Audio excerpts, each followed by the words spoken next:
ઔષધિ વિના કાયાકલ્પમાં આજે આપણે જોઈશું અવ્યવસ્થાથી બચાવ. ભોજન અને કામની માફક તંદુરસ્તી કાયમી રાખવા માટે વ્યવસ્થા અને સંયમશીલતાનું પણ એક આગવું સ્થાન છે. દૈનિક કાર્યક્રમ તો નિયમિત થવો જ જોઈએ. સુવાનો, ભોજનનો, કામ કરવાનો, સ્નાન કરવાનો, નિત્ય કર્મનો, વ્યાયામનો આ બધો સમય નિશ્ચિત હોવો જોઈએ, પાકો હોવો જોઈએ. પરણેલા યુગલોએ કામ સેવનમાં મર્યાદા જાળવવી જોઈએ. ગર્ભધારણની ક્રિયા, સંતાન ઉત્પન્ન કરવાના સદુપયોગથી, સદુદ્દેશ્યથી માસિક ઋતુ ધર્મ પછી 3-4 દિવસ પૂરતી જ કરવી જોઈએ. મહિનામાં 4-6 વખતથી વધુ વીર્યપાત ન થવા દેવો જોઈએ.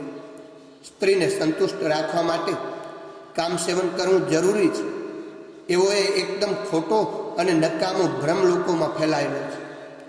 આ બધી સ્ત્રીઓ કામી પુરુષની ઈચ્છા રાખતી નથી. તે સ્ત્રીઓને તો પુરુષાર્થી, સદાચારી, પ્રસન્ન મુખવાળા અને સાચો પ્રેમ કરનારા જીવન સાથીની જરૂરિયાત હોય છે. પતિ કામ સેવનમાં અયોગ્ય હોય એવા ઘણા ઉદાહરણો આપણે જોઈએ છીએ. વધારે પડતા કામ સેવનથી રતિક્રિયાનું આકર્ષણ અને આનંદ ચાલ્યો જાય છે. સ્ત્રી અને પુરુષ બંને રજ અને વીર્યના રોગોથી પીડાય છે. માટે જ કામ સેવન સંબંધી યોગ્ય વ્યવસ્થા બનાવી અને એ મુજબ દ્રઢતાપૂર્વક વર્તવું ખૂબ જરૂરી છે. આમાં અમર્યાદિત રહેવાથી તંદુરસ્તી ઉપર ઘણી જ માઠી અસર થાય છે. દિવસભર કરવાના થતા બધા જ કામોને વ્યવસ્થિત, નિયમિત બનાવવાનો કાર્યક્રમ અપનાવવો જોઈએ. જેનું જીવન નિયમિત અને સંયમિત હોય છે તે લોકો રોગોની જાળમાં ફસાતા નથી.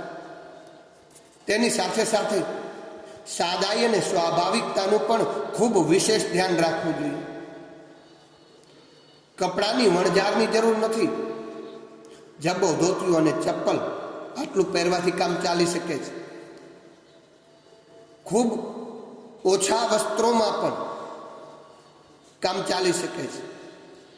વધારે ઠંડીમાં અથવા વધુ પડતી ગરમીમાં શરીરનો બચાવ કરવો જરૂરી પ્રબંધ કરી શકાય છે.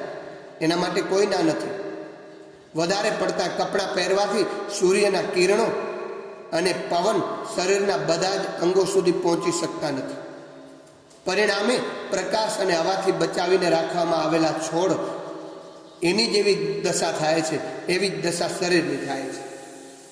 ઋતુઓના પ્રભાવથી હંમેશ માટે પોતાની જાતને બચાવી ન રાખવી જોઈએ. ઠંડી, ગરમી અને વરસાદનો પ્રભાવ શરીરમાં મજબૂતી અને ચેતના પેદા કરે છે. એને પણ લેતા રહેવું જોઈએ. રોગ અને વિપરીત પરિસ્થિતિમાં સામનો કરવાની જરૂરી શક્તિ એ પેદા કરે છે. જે લોકો ગરમીના દિવસોમાં ખસની ટટ્ટી લગાવીને કે વીજળીના પંખા નીચે બેસી રહેતા હોય છે, ઠંડીમાં ઊનના અને રૂના ગમડા કપડાં પહેરી અને તાપણી પાસે તાપતા હોય છે, વરસાદમાં એક ટીપું પણ પોતાના શરીર ઉપર પડવા દેતા નથી, તેઓની શક્તિ ઘણી જ નિર્બળ થઈ જાય છે, દુર્બળ થઈ જાય છે. વાતમાં તેઓને શરદી, સળેખમ, લૂ લાગવી, માથું દુખવું, ઉધરસ આવવી, કફ થવા આ બધા રોગોના શિકાર બનવું પડે છે. બીમારીઓ ઘણી જ સહેલાઈથી એમને ઘેરી વળે છે. માટે જે ઋતુઓના વધારે પડતા પ્રભાવથી બચીને ઋતુઓનો થોડો ઘણો પ્રભાવ સહન કરવાનું રાખવું જોઈએ. સફાઈ, સ્વચ્છતા, પવિત્રતાની તંદુરસ્તી ઉપર ઘણી મોટી અસર પડે છે. પરસેવો પણ મૂત્રની માફક ગંદો અને દૂષિત પદાર્થ છે. શરીર પર પહેરવામાં આવતા કપડાં એમાં રોજે રોજ પરસેવો લાગતો હોવાથી તે કપડાં દરરોજ ધોવા જોઈએ. દરરોજ તે કપડાને સૂર્યની ગરમીમાં સૂકવવા જોઈએ. એવા ઘરમાં વાસ કરવો જોઈએ કે જ્યાં પ્રકાશ અને હવા સંપૂર્ણ રીતે મળતી હોય. એસી હવાથી કુદરતી હવાનો લાભ લેવો જોઈએ. એનાથી સ્વાસ્થ્ય ખૂબ સારું મળે છે.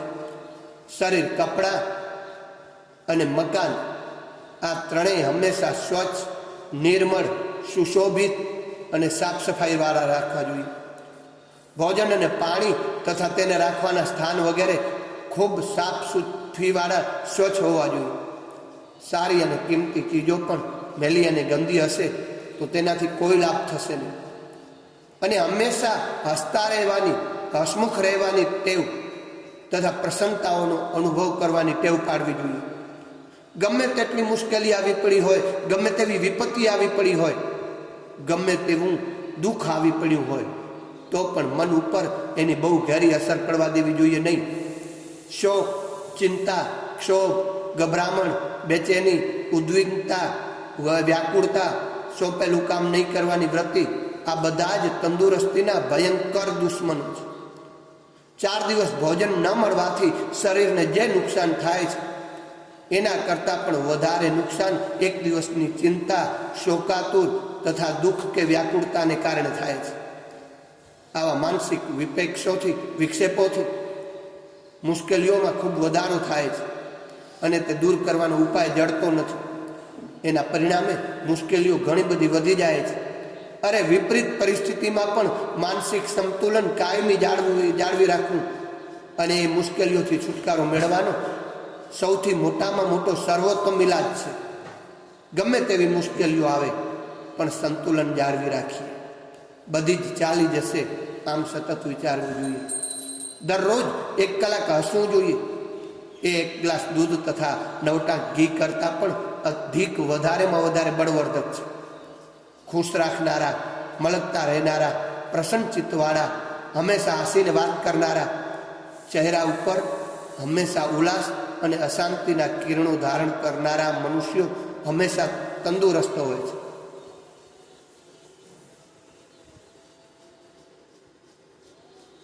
ખુશ રહેનારા, મલકાતા રહેનારા, પ્રસન્ન ચિત્તવાળા, હંમેશા હસીને વાત કરનારા, ચહેરા ઉપર હંમેશા ઉલ્લાસ અને એ મનુષ્યો હંમેશા તંદુરસ્ત હોય છે. એક શરીરશાસ્ત્રીએ તો કીધું છે કે પ્રસન્નતા અને તંદુરસ્તીનો આપસમાં બહુ મોટો ગાઢ સંબંધ છે, બહુ મેળ છે. પરંતુ મને એ વાતની ખબર નથી પડતી કે લોકો તંદુરસ્તીને કારણે પ્રસન્ન રહેતા હોય છે કે પ્રસન્ન રહેતા હોવાને કારણે તંદુરસ્ત હોય છે. પ્રસન્નતાની સ્વાસ્થ્ય ઉપર, તંદુરસ્તી ઉપર બહુ જ ઘેરી અસર પડે છે. એ વાત નિસંદેહ સાચી લાગે છે. ફ્રાન્સની એક કહેવત છે કે ખૂબ હસો ને જાડા થાય. જે હસે છે એમની તંદુરસ્તી કાયમને માટે બની રહે છે.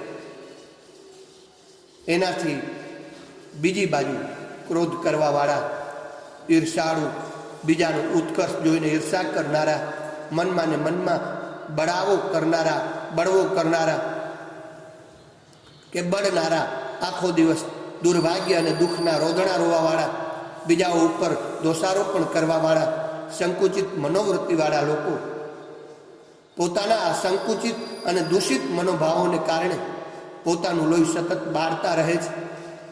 એમનું ખાધેલું પીધેલું મજરે મળતું નથી. મનોવિકારોની અગ્નિમાં તેઓની જીવન શક્તિ ધીમે ધીમે શેકાતી જાય છે અને તેઓ સદા કમજોરી, બીમારી અને અકાળ મૃત્યુના શિકાર બને છે. છળ, કપટ, જૂઠ, ઢોંગ, ચોરી, દુરાચાર, અહંકાર, આ બધા દોષોથી તંદુરસ્તીને ખૂબ નુકસાન થાય છે. માટે મનને હંમેશા પ્રસન્ન રાખવું. ચિંતા રહિત જીવો, નિર્દોષ, નિર્વિકાર હંમેશા મનને રાખવું જોઈએ. હંમેશા સુંદર ભવિષ્યની સદા આશા રાખવી જોઈએ.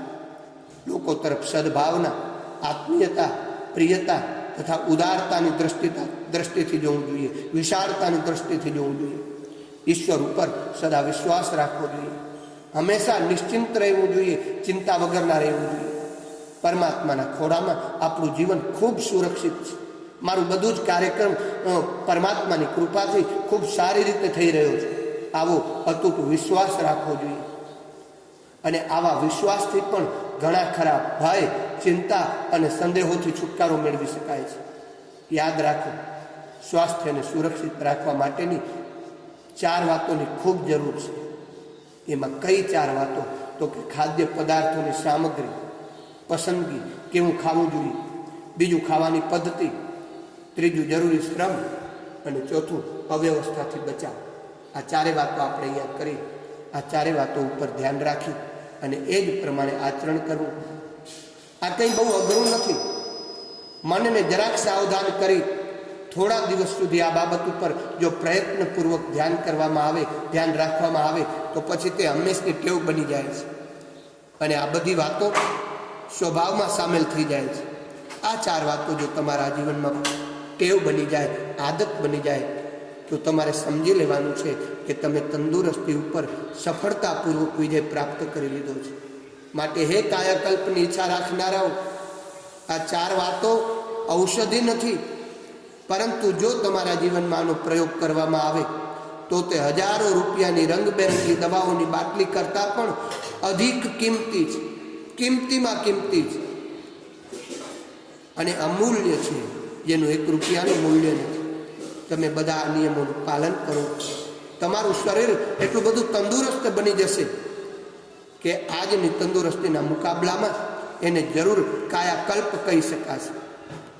અને આવતીકાલે આપણે આ જ વિષય ઉપર કમજોરી અને બીમારીનું કારણ શું છે એ વિષય ઉપર સ્વાધ્યાય કરીશું, પ્રયાસ કરીશું. મિત્રો, ઔષધિ વિના કાયાકલ્પનો આ દિવ્ય વિચારો, દિવ્ય ચિંતન યુગ ઋષિ અને મા ગાયત્રીની પરમ સત્તાથી આપ સૌની પાસે ઋષિ ચિંતનના માધ્યમથી નિષ્કામ ભાવે પહોંચાડવામાં આવ્યું છે. આમાં આપણા ઉજ્જવળ ભવિષ્યની, શ્રેષ્ઠ ભવિષ્યની, તંદુરસ્ત ભવિષ્યની ખૂબ ખૂબ સંભાવનાઓ રહેલી છે. તો આ દિવ્ય ઋષિ સંદેશને, દિવ્ય ઋષિ ચિંતનને આપ અચૂક સાંભળી અને પોતાના પૂરતું નહીં રાખતા એને આપ આપના સ્નેહી, સ્વજન, ગ્રુપ, સર્કલ અને જનજનમાં ફોરવર્ડ કરી દૈવી સંસ્કૃતિ, ઋષિ સંસ્કૃતિ, સતયુગી સંસ્કૃતિ લાવવાનો સહભાગી બનશો. એ જ અપેક્ષા છે ઋષિ ચિંતન ચેનલની હાર્દિક શુભકામના. અસ્તુ. જય શ્રી કૃષ્ણ. જય હિન્દ.